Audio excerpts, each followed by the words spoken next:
Hi everyone, Inat Kessler here with a new video tutorial, and today I'm going to show you and teach you all about fussy cutting.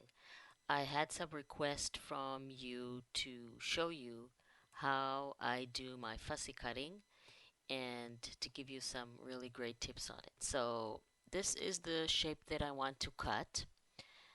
Fussy cutting is basically accurate cutting around an intricate shape. And first thing you want to do is start cutting around the easier parts. That means that the lines of the shape are clear, are not without too many details, and you can go ahead and cut around them without too much trouble. So this is the first tip.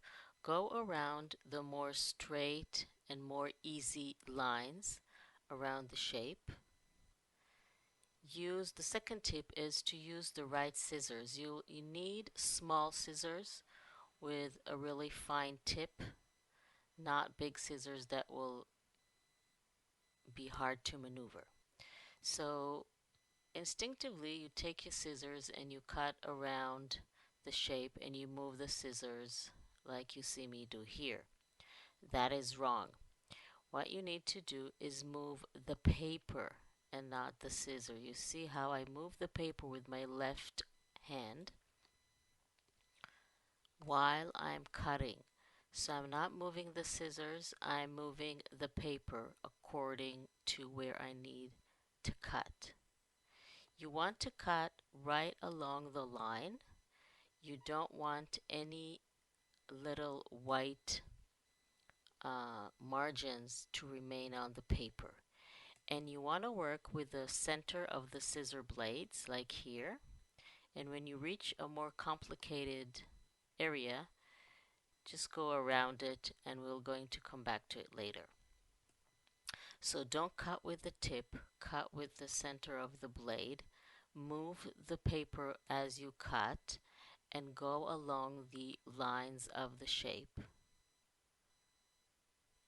You need patience for fussy cutting, especially if you want it to be accurate. So remove all the parts that you can,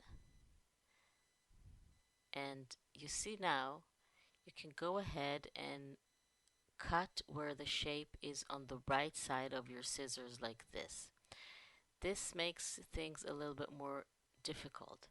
I always like to cut when the shape is on the left side of my scissors. This way I can see the line that I need to follow really clearly.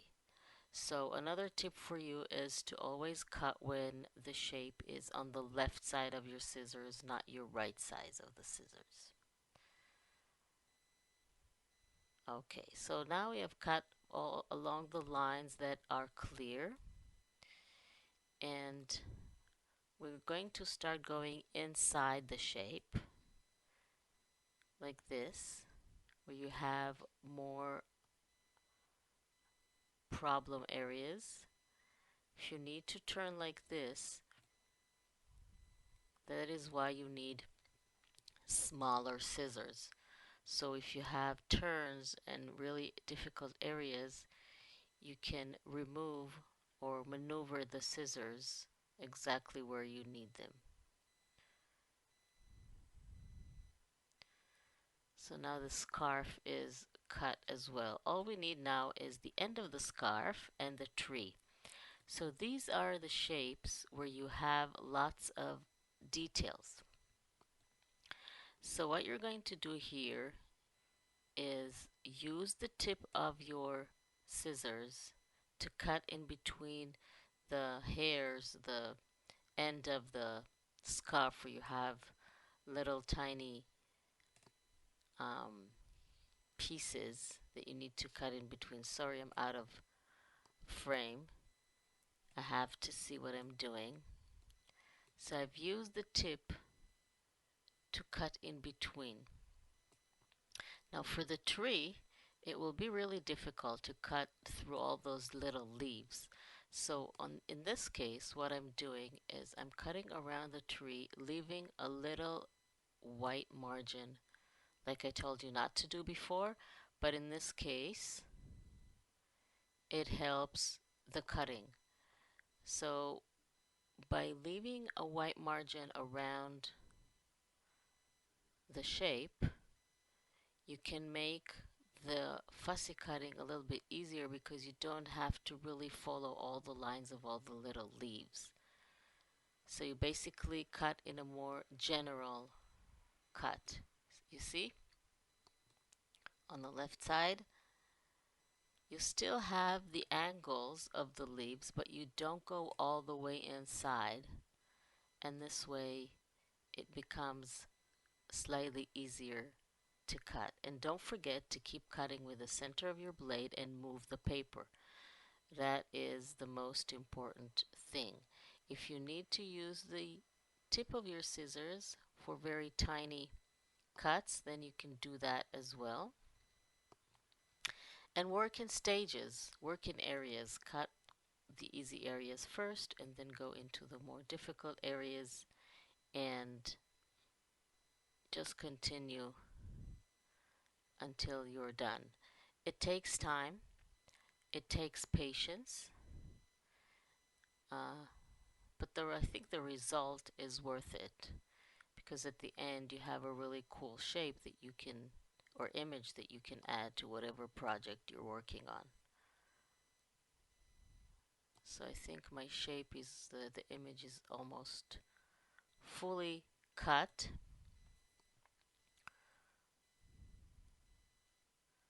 I'm using the tip now. Another thing is that some people take the shape, attach it to a cardstock to make it more sturdy and thick, and then cut around. It can help because then the very small parts of your image still have enough thickness not to tear. I don't do that usually. I just cut my images directly from the paper without adding another layer of paper. But you can do that if you want. Out of frame again, sorry.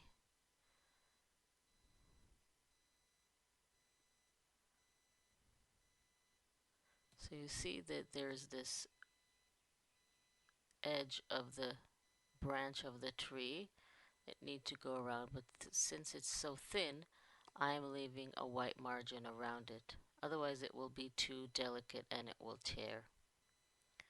So basically all my shape, all the image is now cut.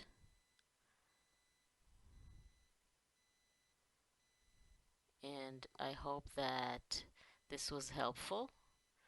Please don't forget to subscribe to my channel and click on the little bell icon so you won't miss anything and you'll be notified when I upload a new video. This is the shape. It is now ready to be added to whatever project that you're making. And the most important tip that I can give you about fussy cutting is that you need to practice. Practice, practice, practice, because practice makes perfect. Thank you very much for joining me, and I will see you next time.